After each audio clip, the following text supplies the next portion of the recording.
The Wolf of the Bamboo Forest. It was a quiet summer evening. The small village was surrounded by green mountains. The sun had just set, and the sky was orange and purple. Cicadas sang loudly in the trees. A soft wind carried the smell of bamboo and earth. Kenta was 10 years old.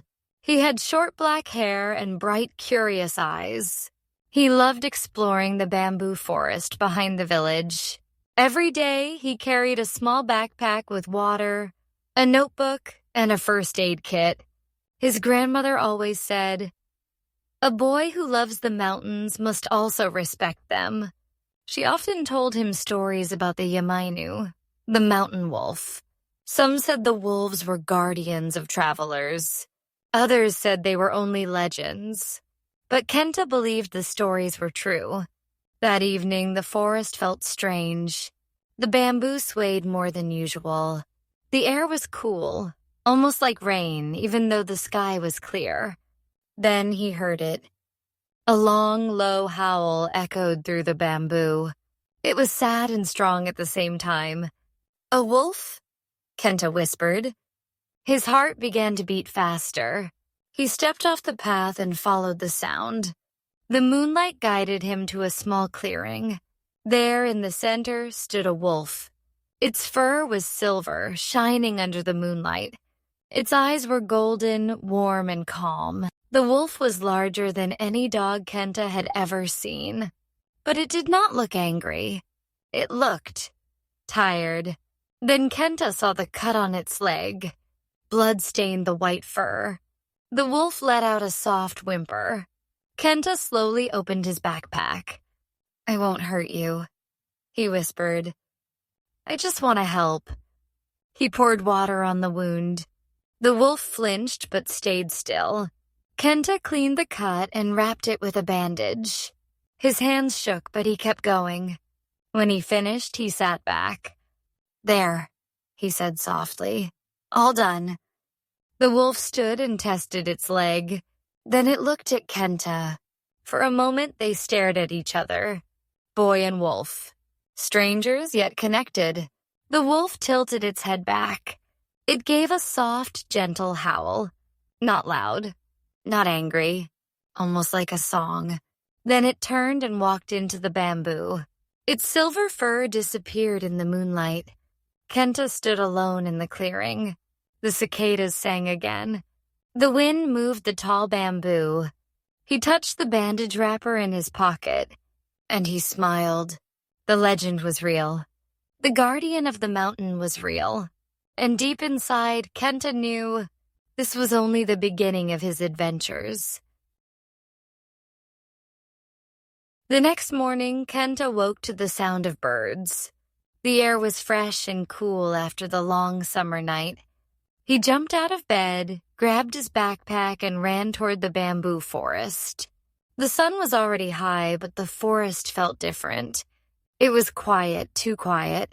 The cicadas had stopped singing, and only the soft sound of leaves swaying in the wind remained. Kenta followed the same path as last night. The narrow trail twisted between tall bamboo stalks. The ground was still damp with morning dew. When he reached the clearing, he stopped. The wolf was gone. Only footprints remained. Large paw prints pressed deep into the soft earth. They led into the forest and disappeared beyond the trees. Kenta knelt beside them, touching the marks with his fingers. "They're real," he whispered. "It wasn't a dream." He looked around. The air felt heavier, almost like the forest was waiting. Suddenly, a soft sound broke the silence. Leaves rustled. A shadow moved between the bamboo. Kenta froze. His heart beat fast. "Is it you?" he whispered. From the trees, the silver wolf appeared. Its golden eyes glowed in the morning light, calm but serious. The bandage on its leg was still there, but it walked with strength now. The wolf stopped in front of Kenta. For a moment, they stared at each other, boy and wolf. No words, only silence. Then the wolf turned its head toward the deeper forest. It looked back at Kenta as if calling him. "Do you want me to follow?" Kenta asked softly. The wolf's ears twitched. It gave a single low howl, then stepped forward. Kenta tightened the straps on his backpack. He felt excitement and fear mixing inside him, like two winds crossing in his chest. "All right," he whispered. "Let's go." And so, under the bright summer sun, a boy and a wolf walked side by side, deeper into the heart of the mountain, toward a new adventure waiting in the unknown. The wind whispered through the bamboo that night. Kenta lay in his bed, staring at the dark ceiling. He could not sleep. The mountain still called to him. He could almost hear it. A low hum like a distant song carried by the wind. Outside, the summer air was heavy and warm.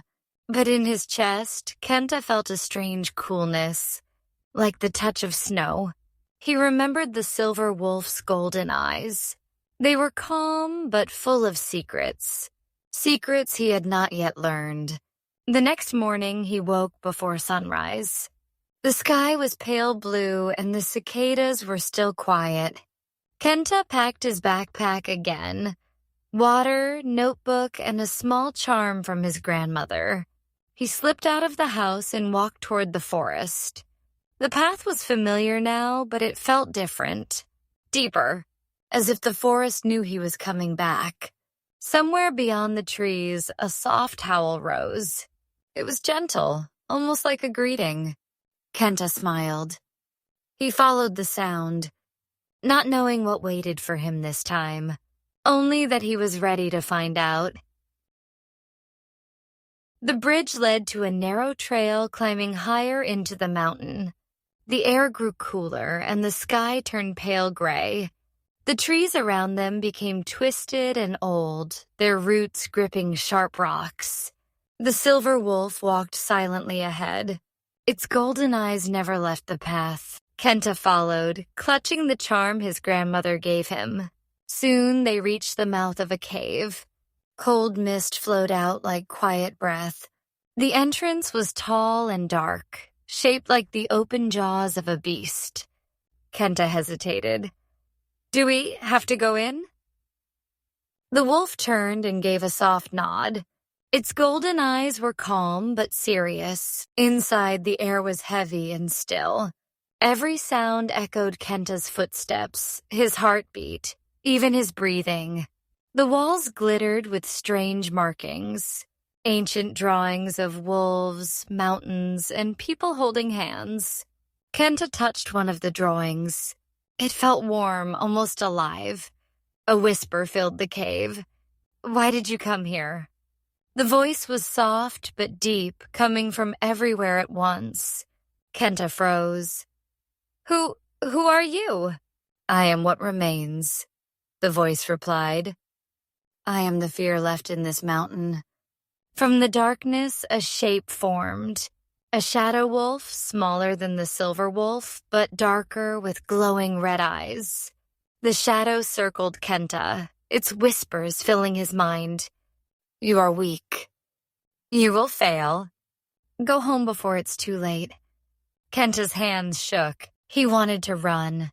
But then he felt the charm in his pocket warm, steady. He remembered his grandmother's words.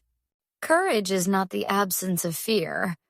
It is walking forward even when you are afraid. Kenta took a deep breath. "I am afraid," he said softly. "But I won't turn back." The shadow stopped. Its red eyes flickered, turning softer. The whisper faded into silence. Then the shadow dissolved into silver sparks, fading into the cave walls. The air grew lighter. The wolf stood beside Kenta, eyes warm and proud. Kenta smiled. "Let's keep going," he whispered. And together they stepped deeper into the mountain.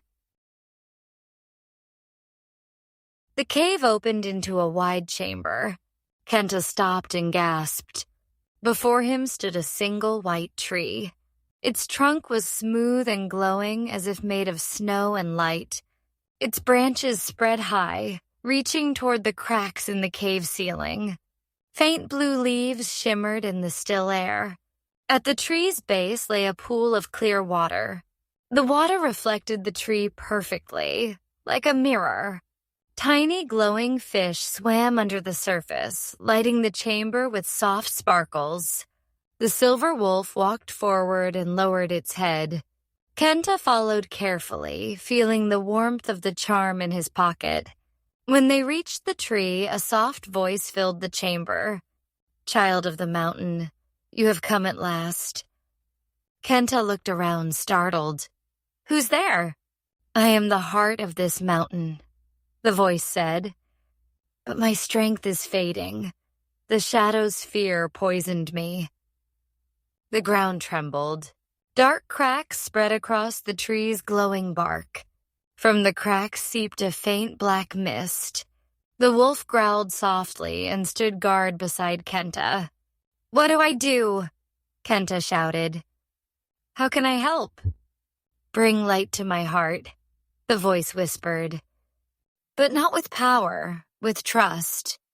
Kenta closed his eyes. He thought of his grandmother's stories. He thought of the wolf's golden eyes and the tiny deer spirit's kind words. He thought of every step he had taken since leaving the village. Slowly, he placed his hands on the white tree. "I trust you," he whispered, "and I trust myself." The charm in his pocket glowed bright blue. The cracks in the tree began to close. The black mist faded into silver sparks. The water at the tree's base glowed, sending soft waves of light through the chamber. The voice sighed gently. "Thank you, brave one." The mountain breathes again. The silver wolf howled softly, a song of relief and gratitude. Kenta smiled, tears in his eyes. He knew this place was sacred, and that he would never forget it. The white tree's glow slowly softened. The chamber was quiet again, but not empty. It felt alive, breathing with the mountain's heart. Kenta stepped back and looked at the silver wolf. Its golden eyes were calm, filled with warmth. For the first time, Kenta felt no fear, only gratitude. "Thank you," Kenta whispered. The wolf lowered its head, almost like a bow. It walked to the pool and drank quietly, then turned toward Kenta. A soft breeze rose, carrying tiny blue leaves from the tree. One leaf floated down into Kenta's hands. It glowed faintly, warm against his skin. "Keep this," the voice of the mountain whispered. "A promise between us." Kenta placed the leaf carefully in his pocket with the charm. The wolf stepped toward the cave's exit. It looked back once, eyes shining, then walked ahead. Kenta followed, climbing toward the morning light. When they stepped outside, the mountain air was fresh and cool. The clouds parted, revealing the valley below. The blue flowers still glowed faintly in the wind. The tiny deer spirit stood at the edge of the path, watching silently. "Goodbye," Kenta said softly. The deer bowed its head and vanished into mist. The wolf stopped at the edge of the forest. It turned to Kenta one last time. For a moment, boy and wolf stared at each other. Then the wolf gave a low, gentle howl and disappeared into the trees. Kenta stood quietly, the sound echoing in his heart. He looked up at the mountain and smiled. When he returned to the village, the cicadas were singing again. The air was warm, and the river shimmered under the sun. Everything looked the same, yet Kenta knew he had changed. He touched the glowing leaf in his pocket. "This isn't the end," he whispered. "It's only the beginning of what I'll become."